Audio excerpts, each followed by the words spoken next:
d'amitié. Le thème que Dieu a mis sur mon cœur, et je crois qu'il est conduit, non pas parce que c'est moi, mais parce que c'est lui qui dirige son Église, c'est « Retrouve ta communion avec Jésus ». J'aurais peut-être dû l'intituler finalement « Retrouve ton amitié avec Jésus », mais c'est pareil.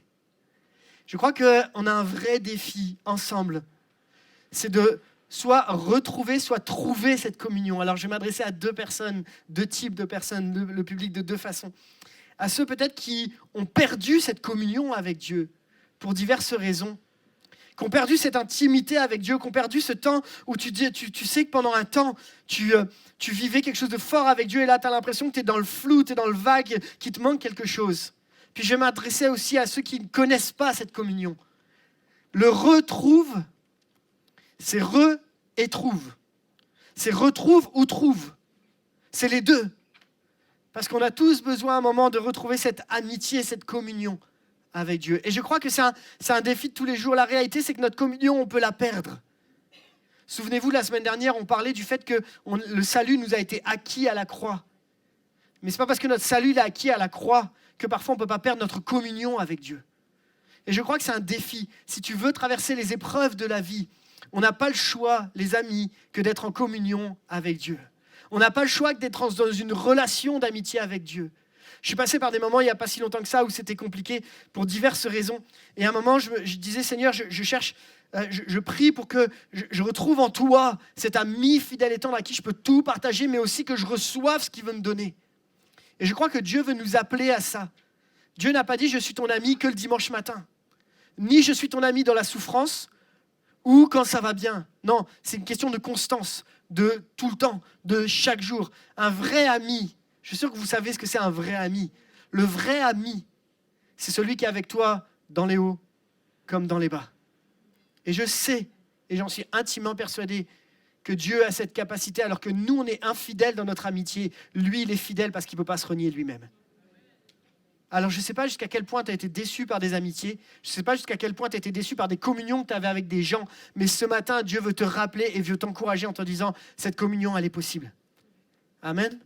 Permettez-moi de vous lire ce texte, qui sera une première base qui nous dit dans 1 Corinthiens 1,9, « Dieu est fidèle, lui qui vous a appelés. » C'est-à-dire qu'il a choisi, il nous a appelés à vivre en communion avec son Fils, Jésus-Christ, notre Seigneur. Comprenons ensemble ici que c'est Dieu qui t'a appelé à ça. Ce n'est pas moi qui l'ai choisi, c'est Dieu qui nous a appelés à vivre en communion. C'est comme si c'est Dieu qui avait décidé, parce qu'il voulait établir une communion. Il veut établir une relation avec toi. Ma question est donc, oui, mais ça veut dire quoi une communion ? Une amitié, c'est quoi une communion ? Et là, vous savez, mon côté prof qui ressort, attention, méfiez-vous, je vais poser des questions. Dites-moi, c'est quoi la communion ? Ouais, j'ai entendu le mot partage. Ouais, merci. Le mot partage, c'est quoi la communion pour vous ? La fusion. Wow, ça va loin, hein, c'est la communion poussée au maximum, quoi. Ouais. La confiance, l'intimité, l'amour. Connaître ce qu'il y a dans le cœur de l'autre, tout à fait. Il y a la notion de communication, parce qu'il n'y a pas de communion sans communication, c'est sûr. J'ai entendu relation, c'est ça ? Relation, ouais, c'est ça, tout à fait. Un dialogue, ça ne peut pas aller que dans un sens, la communion, ça va dans les deux sens. Tout à fait. Donner de soi, des deux côtés, effectivement. Donner de soi. La communion, c'est le fait d'être ensemble, c'est comme union, s'il y a le mot union dedans, c'est commun et union. C'est intéressant que dans le milieu religieux, la communion, on utilise ce mot-là aussi pour parler de la Sainte Seine dans certaines religions. Nous, on utilise le mot Sainte Seine, mais dans d'autres religions, on utilise le mot communion. On prend la communion. On fait aussi la première communion dans d'autres religions. Et la tradition chrétienne fait que le mot communion a beaucoup de sens. Mais c'est aussi un sentiment d'union spirituelle, de connexion profonde avec Dieu, mais aussi avec les autres. Ça peut être aussi une interaction, on l'a vu. Et ça peut aussi simplement se référer, comme le disait Florence, à la communication, la conversation, l'interaction sociale. La communion, en fait, les amis, on est fait pour être fondamentalement en communion les uns avec les autres. Mais il y a plein de choses qui bloquent la communion. Et moi, j'aimerais partager, voir avec vous dans un premier temps ce qui bloque notre communion, puis dans un deuxième temps, ce qui provoque la communion pour ce qui débloque la communion. Vous voyez ce que je veux dire? Bloquer, provoquer, débloquer. Ça va? C'est ce qu'on va partager ensemble. Et on va partager ça à travers l'histoire d'un homme qui a cherché la communion, mais qui n'avait pas tout ce qu'il fallait pour y arriver dès le départ. J'aimerais vous parler d'un homme qui s'appelle Zachée. Vous connaissez Zachée? J'ai lu des centaines de fois cette histoire. Et je me suis dit, c'est pas grave. On y va encore parce que je pense qu'il y a des choses à tirer de cette histoire. Il n'y a aucune histoire dans la Bible qui est mise au hasard pour qu'on n'ait pas un enseignement à en tirer derrière. On connaît l'histoire de Zachée? Ouais? Si vous ne la connaissez pas, on la lit ensemble. Elle se trouve dans Luc, au chapitre 19 et au verset 1er. Et c'est la slide suivante, on va la lire ensemble. Jésus était entré dans Jéricho et traversait la ville. Chaque détail est important. Vraiment, on va en parler tout à l'heure, mais chaque détail de cette histoire est important. Parce que Jésus, là, il traverse Jéricho. On dirait qu'il n'aurait pas eu besoin de s'arrêter réellement, mais on va en parler. Or, un homme riche, qui s'appelait Zachée, sa fonction, chef des collecteurs d'impôts, cherchait à voir qui était Jésus, mais il n'y parvenait pas à cause de la foule, car il était de petite taille. Il courut en avant, monta sur un sycomore pour voir Jésus parce qu'il devait passer par là. Jésus devait passer par là. C'est intéressant quand même. On va détailler. Lorsque Jésus fut arrivé à cet endroit, il leva les yeux, le vit et lui dit « Zachée, dépêche-toi de descendre, car il faut que je m'arrête aujourd'hui chez toi. » Zachée s'empressa de descendre et s'accueillit avec joie. Et en voyant cela, tous murmuraient en disant « Il est allé loger chez un homme pécheur. » Mais Zachée, se tenant devant le Seigneur, lui dit « Seigneur, je donne aux pauvres la moitié de mes biens. Si j'ai causé un tort à quelqu'un, je lui rends le quadruple. » Alors Jésus dit à son propos « Le salut est entré aujourd'hui dans sa maison, parce que lui aussi est un fils d'Abraham. En effet, le Fils de l'homme est venu chercher et sauver ce qui était perdu. » Amen. Est-ce qu'on peut réfléchir ensemble sur ce texte? On a Zachée, une foule, Jésus et un arbre. Mon premier point et ma première question est celle-ci. Tu peux mettre la slide. Qu'est-ce qui bloque, d'après vous, la communion entre Zachée et Jésus? Oui. La taille. Zachée et moi, on a un point commun, les amis. Je m'identifie à Zachée un peu, tu vois. La taille est un élément, effectivement. La taille est un des éléments. On va en parler. La foule. Le deuxième élément, la foule. Ouais. Ouais. Sa richesse. Ouh, intéressant. Son métier. Ouais. Sa richesse, finalement, qui est due au métier. Ouais, ouais. Sa réputation. Et en plus, il est pécheur. En tout cas, les gens considèrent qu'il est pécheur. Donc finalement, si les gens considèrent qu'il est pécheur, c'est peut-être que le regard des autres peut être compliqué aussi pour s'approcher de Jésus. Vous voyez ce que je veux dire? Est-ce qu'il a vraiment le droit? Que vont dire les gens, etc. En fait, il y a pas mal d'éléments qui bloquent la communion entre Zachée et notre ami Jésus. Et la foule n'a pas non plus... Et puis en même temps, je pense que la foule, le connaissant, n'avait pas spécialement envie de le laisser passer, je pense. On va pas faire un petit effort pour ce gars-là, parce que c'est pas... Ok. Ma question, dans tout ce que vous venez de me dire, quelles sont les choses sur lesquelles Zachée a une prise, c'est-à-dire qu'il peut agir dessus? Quelles sont les choses sur lesquelles Zachée n'a pas de prise, c'est-à-dire qu'il ne peut pas agir dessus? La taille, pour commencer. Il a une prise ou il n'a pas de prise dessus? Son métier. Oui, puisque c'est un choix au départ. Du coup, ce qui va déclencher, comme disait Déo, sur la richesse. Donc ça, il a un choix là-dessus. La foule. Pas vraiment, ça ne dépend pas de lui, en fait. Donc il ne peut pas avoir de prise là-dessus. La façon dont les gens le regardent. Il a une prise ou il a une prise? Ben non. Tu ne peux pas gérer ce que les autres pensent, en fait. La façon dont il perçoit, lui, le regard des autres. Là, il a une prise. Et en fait, les amis, vous savez quoi? Dans notre vie, ce qui bloque notre communion avec Dieu, il y a deux éléments. Des choses sur lesquelles on a une prise et des choses sur lesquelles on n'a pas de prise. Des choses sur lesquelles on peut agir et des choses sur lesquelles on ne peut pas agir. Et on a besoin de comprendre ça. Regardez avec moi. La première chose, c'est que tu peux appuyer sur la slide suivante. Il y a des choses sur lesquelles nous avons une prise. Son choix. Zachée, c'était un chef des collecteurs d'impôts. Ce n'était pas un collecteur d'impôts. C'était un chef des collecteurs d'impôts. C'était le big boss. Et Zachée, il faut bien se dire que tout le monde le détestait. Pourquoi ? Parce que ce n'était pas à cause des impôts. Parce que tout le monde savait qu'il y avait des impôts. Mais bon, déjà ça, on n'aime pas trop. Mais en plus de ça, on sait que les gars de son espèce, de comme Zachée, étaient connus pour aller plus loin que leur mission. Et d'escroquer les gens. En fait, Zachée était connu non pas comme étant le chef des collecteurs d'impôts, mais comme un escroc. Il avait cette réputation, et ce n'était pas qu'une réputation. C'était une réalité. Parce que quand on voit tout ce qu'il va rendre après, on peut supposer qu'il a pas mal escroqué de gens. Un collecteur d'impôts, il n'était pas bien vu, mais encore moins le chef. Là, d'ailleurs, souvenez-vous, il y a un moment, il y a des collecteurs d'impôts qui viennent voir Jean-Baptiste et qui lui disent qu'est-ce qu'on doit faire, et Jean-Baptiste leur dit ne prenez pas plus que ce que vous êtes amenés à prendre. Et on comprend derrière cette mentalité qu'il y avait quelque chose d'assez pourri là-dedans, en fait. Au moment où le collecteur d'impôts, lui, allait chercher des choses qui n'étaient pas à lui, qui ne lui appartenaient pas. Donc sa réputation, elle est clairement faite. Vous savez ce que ça veut dire, Zachée, en plus ? Ça veut dire pur. Ah ouais ? Oh là, bah dis donc. Il y a un peu une contradiction entre son nom et sa fonction. Il y en a un des deux qui l'a choisi. Ok ? Il aurait dû, par son nom, être pur.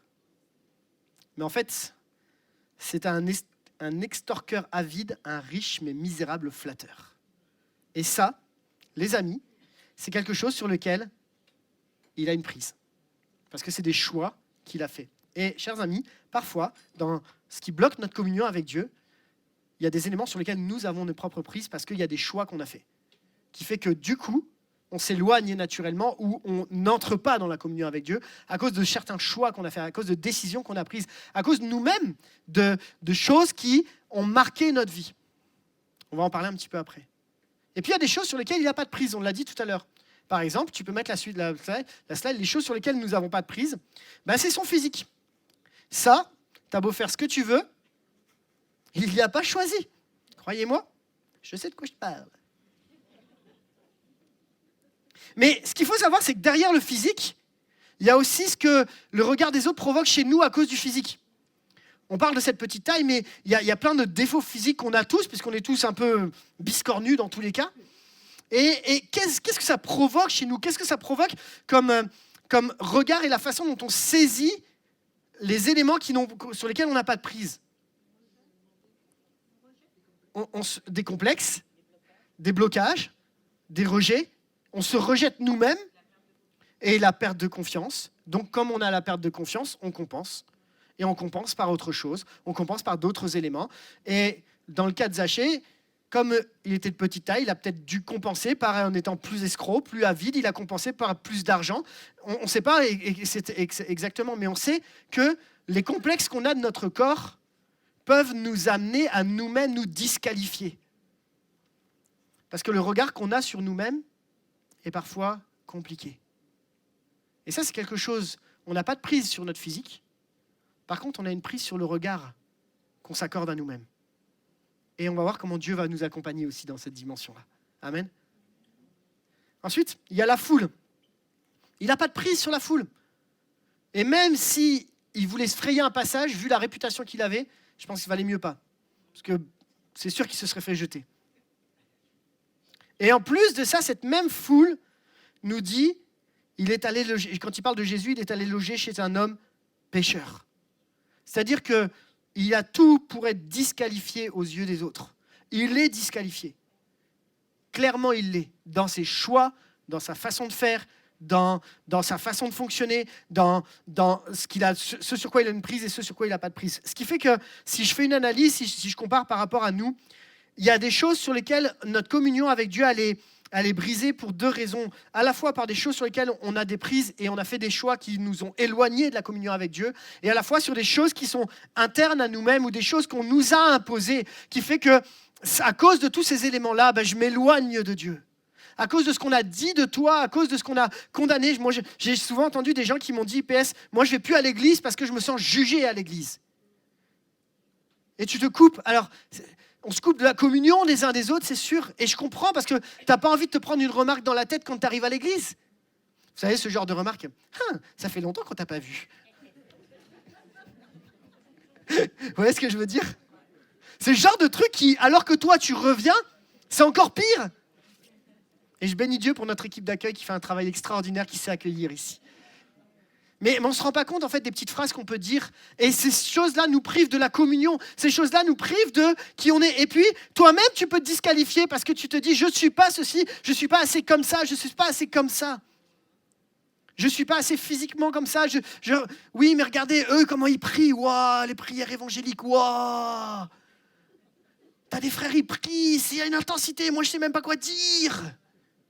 Et du coup, tu te prives, en fait, par rapport à ça. Et c'est des éléments sur lesquels tu as des prises et des éléments sur lesquels tu n'as pas prises. Et c'est important de distinguer sur quoi tu peux agir et sur quoi tu ne peux pas agir.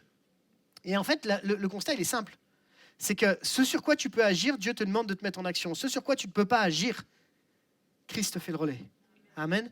Mais j'aimerais juste te dire, avant qu'on aille à ma deuxième partie, si Jésus s'est arrêté sur le chemin de Zachée, oh là, c'était dur ça. Attendez. Sur le chemin de Zachée, si Jésus s'est arrêté sur le chemin de Zachée, c'est qu'il peut s'arrêter sur ton chemin. Et qu'il veut développer en toi une relation d'amitié. Si Jésus a dit à un moment, alors qu'il traverse Jéricho, cette ville qui est connue pour son faste, connue pour sa luxure, pour tout ce qui fonctionne, Jésus passe à travers cette ville pour aller à Jérusalem, parce qu'à Jérusalem, il va être accueilli triomphalement, donc il fait simplement que de passer à Jéricho. Mais pourquoi il passe à Jéricho? Il aurait pu passer à côté. Non, il décide de rentrer dans Jéricho parce qu'il avait une rencontre à faire. C'est la rencontre entre Jésus et Zachée. Donc peu importe les choses sur lesquelles tu as des prises ou tu n'as pas de prises, Jésus, lui, a décidé de traverser cette ville pour venir te rencontrer. Il ne s'est pas laissé arrêter. C'est le premier point que je veux que tu gardes.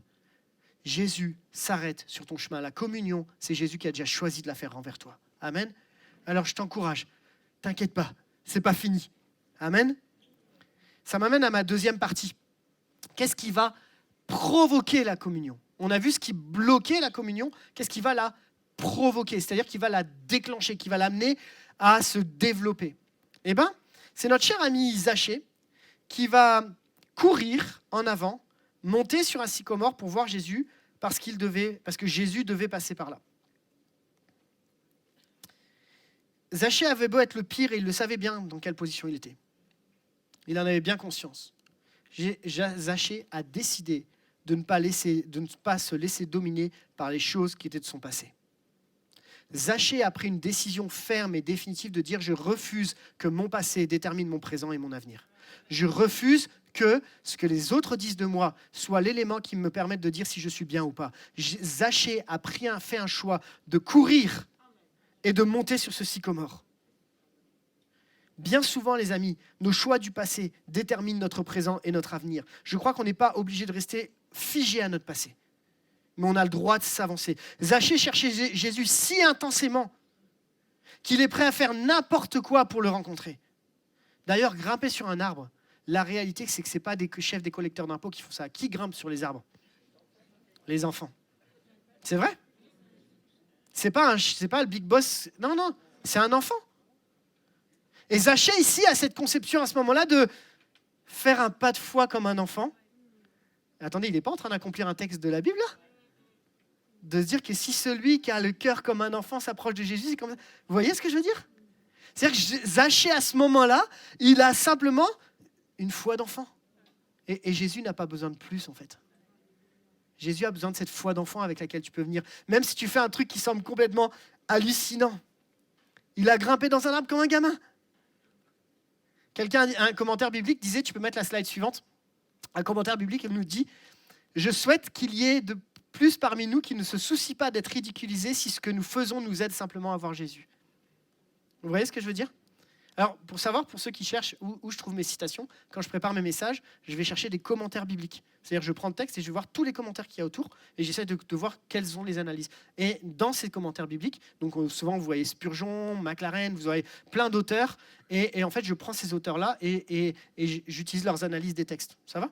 Et je vous encourage à faire ça. Allez chercher sur Internet, vous mettez commentaires bibliques et ça vous donne un autre angle de vue sur la Bible. Et pour ceux qui ont des Bibles avec des petites notes en dessous, parfois il y a des commentaires bibliques aussi. C'est très intéressant. Ça nous éclaircit sur la façon dont on lit notre Bible. Je ferme ma parenthèse théologique et je reviens à mon message. Je souhaite qu'il y en ait plus parmi nous qui ne se soucient pas d'être ridiculisés si ce que nous faisons nous aide simplement à voir Jésus. Parfois, tu vas venir devant avec tes mots à toi, tes faiblesses à toi, tes limites à toi, mais comme un gamin qui vient commander à son père, tu viens t'approcher. Et en fait, c'est ça que Jésus vient chercher. Jésus ne vient pas chercher une façade, ni un masque. Jésus vient chercher un cœur authentique, un cœur d'enfant, un cœur simple. Et ça, c'est accessible à tous. Parce que dans tous vos cœurs-là, que vous vouliez ou non, un jour, vous avez été enfant. Elle est profonde, cette réflexion. Hein. Ah ouais, j'ai cherché loin pour la trouver. Hein. Mais on a tous été enfants à un moment. Et même si notre enfance a été compliquée, on a tous eu un moment un cœur d'enfant. Même les enfants qui passent par les moments les plus compliqués, au fond d'eux, cherchent quand même à une relation de proximité, de confiance. C'est intéressant de voir que même les enfants battus recherchent dans ceux qui sont autour d'eux à trouver une relation avec un papa, une relation avec une maman. Et la réalité, c'est que ce que Jésus vient te demander, c'est même si ton père ou ta mère t'abandonnerait, moi, je ne t'abandonnerai pas. Viens avec ta foi limitée, simple, à faire quelque chose qui semble improbable que de monter sur un sycomore. Mais viens, approche-toi, cherche. La communion, elle commence par le fait que tu décides de le faire. Et en plus, là où c'est intéressant, c'est que Zachée n'a pas de prise sur tout le reste, sur pas mal de choses. Par contre, il a une prise sur ses choix. Et là, il fait le choix d'y aller. Amen. Donc, sur ce que tu n'as pas de prise, agis. Je redis. Sur ce dont tu as prise, agis. Ça va ? Fais le pas de foi. Viens avec ta foi d'enfant.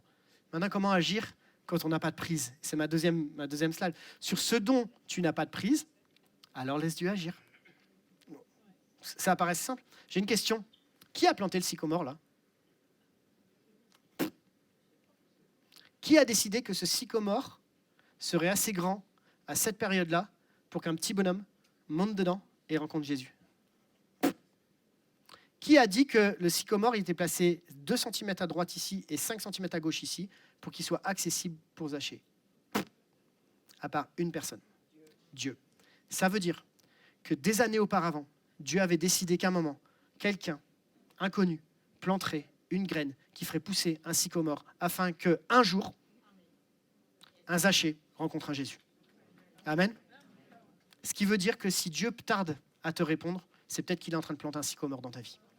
Amen. Alors baisse pas les bras. Parce que Dieu est le Dieu des détails. Dieu est le Dieu qui n'a pas dit que c'était fini. Dieu est le Dieu qui dit que s'il plante un sycomore à un instant et qu'aujourd'hui il n'a pas encore poussé, c'est parce qu'il est en train de préparer une rencontre plus grande derrière. Je ne sais pas c'est quoi le sycomore de ta vie. Je ne sais pas comment Dieu va mettre un signe devant toi, comment Dieu va ouvrir une porte. J'en sais rien. Je ne suis pas Dieu et tant mieux parce que je ferai les choses mal. Mais lui, il est Dieu. Et dans sa façon de faire, il est en train de planter un sycomore dans ta situation. Aujourd'hui, tu ne le vois pas. Laisse-le agir parce qu'il est en train de planter quelque chose. Amen. Il n'est pas en retard. Amen. Amen, on peut applaudir Dieu. C'est génial de voir comment Dieu a tout prévu pour que nous puissions le rencontrer. Et ensuite, on continue. Jésus avait choisi de passer par là. Jésus avait choisi de passer. On est encore sur la partie d'avant. Tu peux remettre la slide d'avant, Mel. Jésus avait choisi. Il devait. Le texte nous dit, il devait passer par là. Quand on parlait de l'amitié dans ce qu'on a reçu tout à l'heure, le texte c'est bien clair. C'est je ne vous appelle plus serviteur, je vous appelle ami. Il y a un choix délibéré de Christ dans les choses sur lesquelles on n'a pas de prise pour venir te dire c'est moi qui fais le relais, c'est moi qui prends le relais, c'est moi qui décide. Et quand Jésus décide, c'est bon. Amen. Alors oui, peut-être que ton physique, tu n'as pas de prise dessus, je l'entends. Mais Jésus est celui qui vient t'accompagner même dans tes complexes à toi. Tu n'as pas de prise sur la foule qui t'empêche ? Jésus va planter un sycomore. Amen. Tu n'as pas de prise sur le regard des autres ? Jésus va travailler ton cœur à toi, à l'intérieur, pour que ton regard sur toi-même soit déterminé par son regard sur toi. Tu n'as pas de prise sur ça ? Jésus, lui, a des prises sur ce sur quoi tu n'as pas de prise. Du coup, il reste quoi ? Ta foi d'enfant, en fait. C'est aussi simple que ça. Zaché a cette foi d'enfant malgré tout son passé pourri, malgré tout ça. Et regardez ce qui se passe. Au moment où Zaché va être dans l'arbre, il y a un truc impressionnant qui se passe. Est-ce que Jésus il connaît Zaché? D'où il l'a rencontré? Il ne le sait pas. Et pourtant, il l'appelle par son prénom. L'intentionnalité de Jésus à ce moment-là, c'est qu'il décide de passer par là et en plus de l'appeler par son prénom. Quand Jésus t'appelle par ton prénom, tu sais, ça veut dire qu'il sait ce qu'il va te dire. Ça veut dire qu'il a quelque chose de prévu pour nous. La Bible nous dit, le berger, le portier lui ouvre et les brebis entendent sa voix. Il appelle par leur nom et les brebis, il les amène dehors. Il les appelle par leur nom. Ça veut dire que Jésus t'appelle par ton nom. Parce que même si aujourd'hui ta communion, elle semble perdue, Jésus ce matin t'appelle par ton prénom. Et il vient te chercher par ton prénom en te disant « Hey, descends de ton arbre, il faut qu'on aille manger ensemble. » Amen à ça? Et c'est ça qui m'encourage ce matin. Il y a des choses sur lesquelles on n'a pas de prise. Écoute, laisse-le faire. 1, il plante un sycomore pour toi. 2, il choisit de passer par là. 3, il t'appelle par ton prénom. Amen. On est OK pour vivre la communion avec Dieu. Hein? Amen. Alors, on va voir ensemble. On a vu ensemble une première partie, c'est qu'est-ce qui bloque ta communion. Ça va? Vous vous souvenez? Les choses sur lesquelles on a une prise et les choses sur lesquelles on n'a pas de prise. On a vu ensemble qu'est-ce qui débloque, qu'est-ce qui provoque la communion. Qu'est-ce qui provoque la communion? L'action de Zaché et l'action de Jésus. Ça va? Donc ça, c'est ce qui provoque. Maintenant, tant que Zaché reste sur ce sycomore, il n'y a rien qui se passe. Vous êtes OK? C'est-à-dire qu'à un moment, tu peux être bloqué dans ta communion, tu peux voir des choses qui vont provoquer ta communion, mais il y a quelque chose qui doit débloquer la communion. Vous me suivez dans mon raisonnement? Et on va essayer de comprendre qu'est-ce qui débloque la situation, qu'est-ce qui va débloquer dans ta vie le fait de basculer de « je connais Jésus, je suis un arbre, je le vois en hauteur, je le rencontre, etc. » de « je vais manger avec lui ».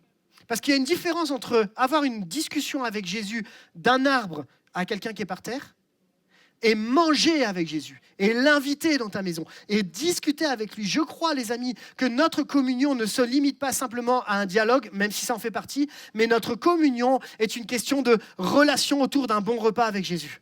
Amen. Et je crois que tu es appelé, je suis appelé à manger avec Jésus. Manger spirituellement dans ce qu'il peut te donner, partager le repas avec lui, partager. C'est pour ça qu'on partagera la scène ensemble après.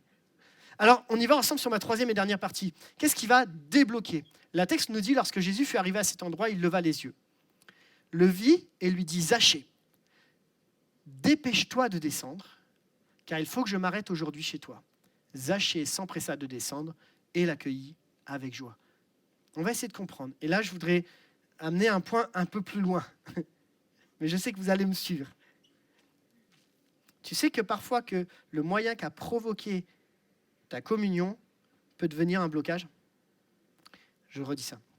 Parfois, le moyen qui a provoqué la communion peut devenir un blocage. Je m'explique. Tant que tu restes sur l'arbre, tu vis rien. Qu'est-ce que ça veut dire pour nous dans le concret? Tu peux mettre la slide suivante. Ce n'est pas le moyen qui fait la communion, c'est la personne. Ce n'est pas le moyen qui fait la communion, c'est la personne. Je vais vous donner des exemples concrets pour qu'on puisse comprendre. Ni la meilleure louange, ni la meilleure prédication, ni la meilleure des églises, ni l'église de ton ancien pasteur, ni l'église de ton futur nouveau pasteur, c'est pas ça qui provoque ta communion, c'est Jésus.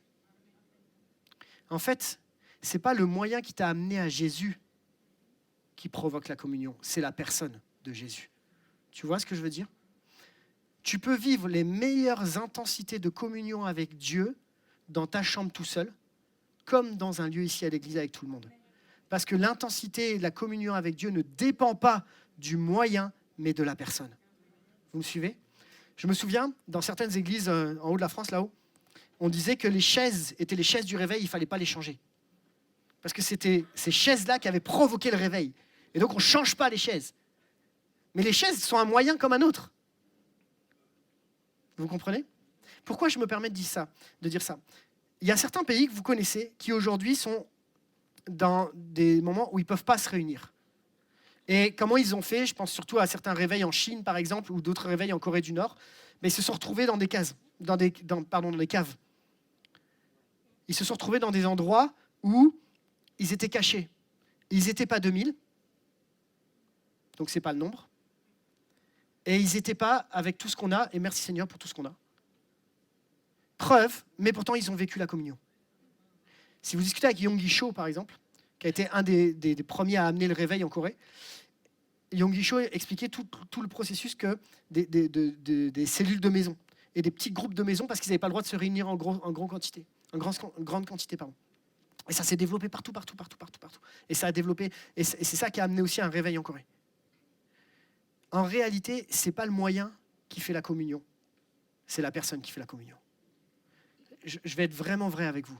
Même si Dieu nous donnait un local plus grand, et merci Seigneur, et on prie pour ça, ça ne remplacera jamais notre communion. Ce qui fait la différence, c'est ta relation avec Jésus. C'est ta rencontre avec Jésus, c'est de l'accueillir.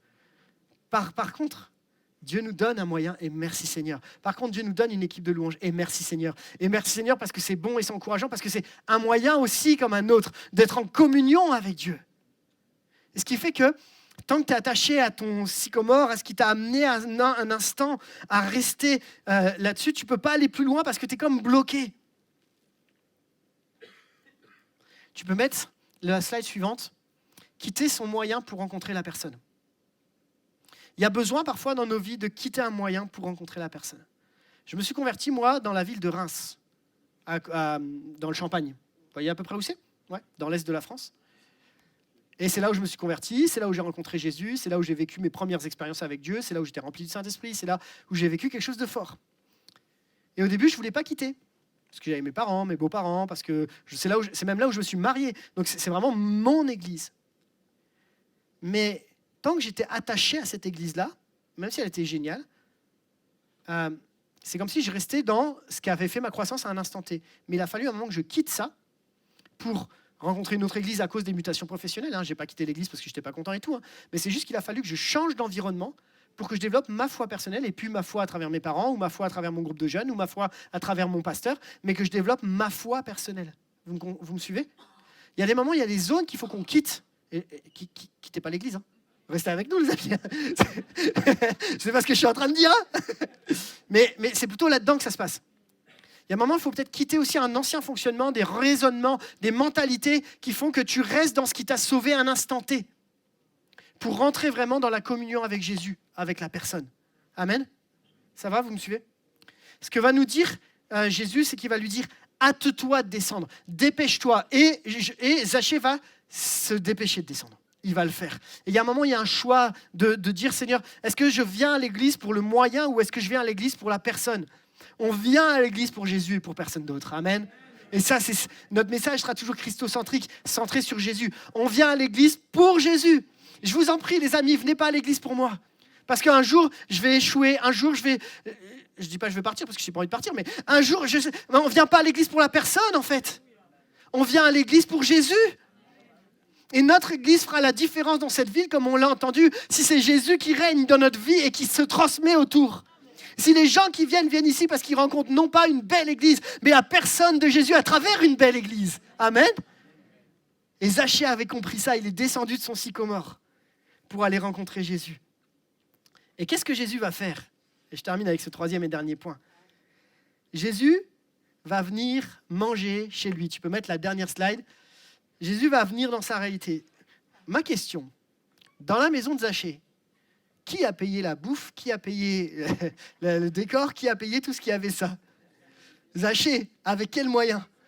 Des trucs, à mon avis, un peu pas très propres, à mon avis. Et pourtant, Jésus va là. Ça, c'est quand même fou, hein ? C'est que Jésus va dans... C'est pour ça que tout le monde le juge. Remarquez dans ceux qui vont lui dire, regardez, il va loger chez un homme pécheur. C'est pas les pharisiens qui disent ça. Hein. C'est tous dire, il est allé manger chez un homme pécheur. Tous, disciples comme pharisiens. Le jugement, il est là, il existe, de toute façon, qu'on le veuille ou non. Mais Jésus, lui, ne fait pas en fonction de ce que les autres disent, mais en fonction de ce que lui, il a prévu pour toi. Amen. Jésus va manger dans la maison d'un homme dont tu ne sais même pas avec qui est-ce qui lui a acheté sa propre table, si ce n'est pas l'argent d'un pauvre. Et pourtant, Jésus, il y va quand même. Amen. Parce que Jésus, en fait, ce qu'il voit, ce n'est pas l'extérieur, c'est l'intérieur. Jésus, il veut rencontrer Zachée, il veut avoir une relation. Il ne l'invite pas à partager un discours théologique, il veut manger avec lui. Quand on va chez quelqu'un, on devient un hôte, un invité. Et Zachée l'a reçu. Il a reçu Jésus. Spurgeon disait, tu peux mettre la slide suivante, Christ ne se forcera pas dans la maison de quelqu'un et ne s'y installera pas contre la volonté de l'homme. Ce ne serait pas l'action d'un invité, mais d'un intrus indésirable. Ce qui fait que quand tu es prêt à manger avec Jésus, c'est-à-dire passer du temps en communion, il faut aussi que toi tu sois prêt. Il faut que tu sois OK, en fait, parce que Jésus ne va pas se forcer. Jésus ne va pas forcer à venir. Jésus était en route pour Jérusalem. Et à Jérusalem, il va y être reçu avec joie. On sait que c'est l'entrée triomphale de Jésus dans Jérusalem. Mais avant ça, il va entrer avec joie dans la maison de Zachée. Qu'est-ce que ça va provoquer? Zachée, il va venir, puis il va dire, voilà, j'ai peut-être mal fait, je vais tout mettre à plat. Et je vais tout rendre. Et je vais corriger ce que j'ai mal fait. Tu sais, Jésus, il n'est pas rentré dans la maison de Zachée parce que Zachée a corrigé sa façon de faire. Jésus est déjà rentré dans la maison de Zachée. Et ensuite, Zachée a changé sa façon de faire. Vous voyez ce que je veux dire? C'est-à-dire que Jésus est rentré dans la maison de Zachée. Et la rencontre avec Jésus te pousse ensuite à avoir des changements radicaux. Vous comprenez? Et c'est là où je crois qu'on a, les amis, quelque chose à comprendre. Même si tu penses que tu as été trop loin dans tes échecs, dans tout ce que tu es, même si tu penses que tu t'es trompé, invite quand même Jésus. Laisse-le rentrer. Rentre en communion avec lui. Rentre dans un cœur à cœur avec lui. Et c'est lui qui va t'accompagner, en fait, à changer les choses. Tu peux mettre la slide suivante. Zachée, se tenant devant le Seigneur, lui dit, Seigneur, je donne aux pauvres la moitié de mes biens. Si j'ai causé du tort à quelqu'un, je rends au quadruple. Alors Jésus dit à son propos, tout ça réuni entre l'accueil de Jésus, les choix radicaux de repentance, de changement de vie. Jésus dit à son propos, le salut est entré aujourd'hui dans cette maison parce que lui aussi est un fils d'Abraham. Et en effet, le Fils de l'homme est venu chercher et sauver ceux qui étaient perdus. Et c'est très intéressant que, alors que tout le monde le considère comme un pécheur, lui, Jésus, le considère comme un fils d'Abraham. Souvenez-vous de ce qu'on disait la semaine dernière, les fils d'Abraham, c'est vous et moi. Parce que par Jésus, nous sommes héritiers d'Abraham. Amen. Et c'est ça qui est extraordinaire, c'est que Jésus va manger dans la maison de ce pécheur. Ça provoque un changement. Et de ce changement, de tout ce qui se passe autour de cette situation, ça provoque que tu retrouves ton statut d'enfant de Dieu. En réalité, pourquoi Jésus veut que tu sois en communion avec lui? Juste pour te rappeler qu'il est ton ami. Parce qu'il a besoin de cette relation et tu as besoin de cette relation. Et ça, c'est pas impossible. Ça, c'est quelque chose qui est possible. Je conclus. Et Cyril, si tu veux bien nous rejoindre au piano, et puis on va reprendre avec l'équipe de louange, on va préparer la Sainte Seine ensemble. Pour retrouver ta communion avec Dieu, Dieu va te pousser à faire des choix radicaux.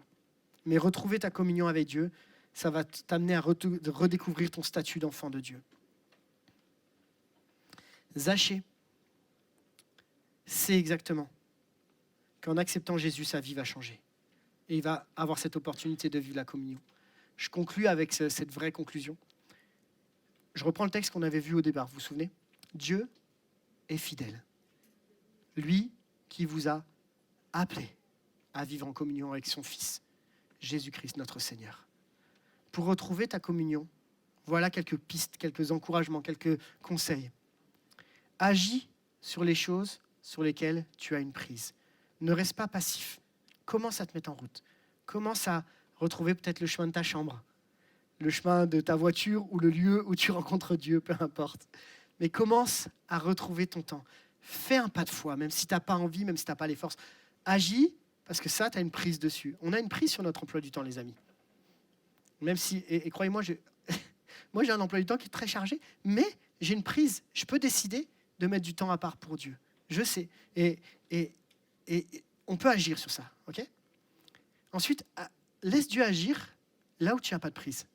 Découvre qu'il y a des sycomores qui doivent être plantés quelque part. Découvre qu'il y a un Jésus qui est capable de te rencontrer sur ton chemin et qui t'appelle par ton prénom. Ensuite, recherche Jésus, pas une méthode. Viens pas chercher une méthode. Recherche Jésus. Quitte ce qui te sert de sécurité pour le rencontrer. Et ensuite, accepte qu'il vienne dans ta réalité, qu'il vienne dans toutes les parties de ta maison, même les parties que tu n'as pas envie de montrer, même les parties que tu caches, même les parties où il y a des péchés qui sont cachés que tu n'as pas envie de dire. Accepte qu'il vienne dans, comme Zachée, quoi, qu'il vienne dans toute la maison, partout. Et dis, Seigneur, ma maison, c'est ta maison. Viens, montre-moi, remplis-moi. Prends que cette maison soit tout pour toi. Et tu vas voir à quel point à partir du moment où il y a des choses qui se mettent en place, la communion, elle se recrée, même si tu penses qu'elle n'est plus possible. Amen. On a ce chant, Jésus sur le centre, je pense que c'est tout à fait pertinent de le faire ensemble. On va le chanter ensemble et alors qu'on prend ce chant, j'aimerais vraiment qu'ici on puisse décider ce matin de dire Seigneur, je veux que tu sois à nouveau le centre de ma vie. Vous voyez ce que je veux dire? Et attends pas demain. Zaché, hâte-toi de descendre. Attends pas demain. Laisse Jésus rentrer là maintenant. Même si tu dis, ouais, mais moi je suis déjà en communion. Amen. Alors continue, développe, entretiens, mange avec Jésus. Laisse-le te parler. J'y suis avec lui tous les jours. Amen. Continue. Et encore ce matin, vis ce moment en disant, Seigneur, je suis là à tes pieds. Tu as perdu ta communion pour les diverses raisons dont on a parlé? Reviens ce matin. Hâte-toi de descendre. Monte, vas-y, viens le rencontrer parce que c'est possible. Amen. Et puis, tu découvres Jésus. Tu te dis, moi, j'ai pas de communion avec Jésus, j'en ai peut-être jamais eu. Ben juste, viens regarder. Fais comme Zaché, viens juste déjà regarder. Et laisse Jésus venir te rencontrer. Viens juste dire, Jésus, je sais pas si tu existes ou pas, je sais pas ce qu'il me dit ce pasteur, mais je sais que j'ai besoin de quelque chose de plus, alors fais un pas de plus. Viens juste le rencontrer, juste le regarder. Et tu vas voir que quand tu le regardes, lui pose son regard sur toi. Peu importe la situation dans laquelle on est, quand on va chanter Jésus soit le centre, on dit Seigneur, je veux que on rétablit la communion. Amen.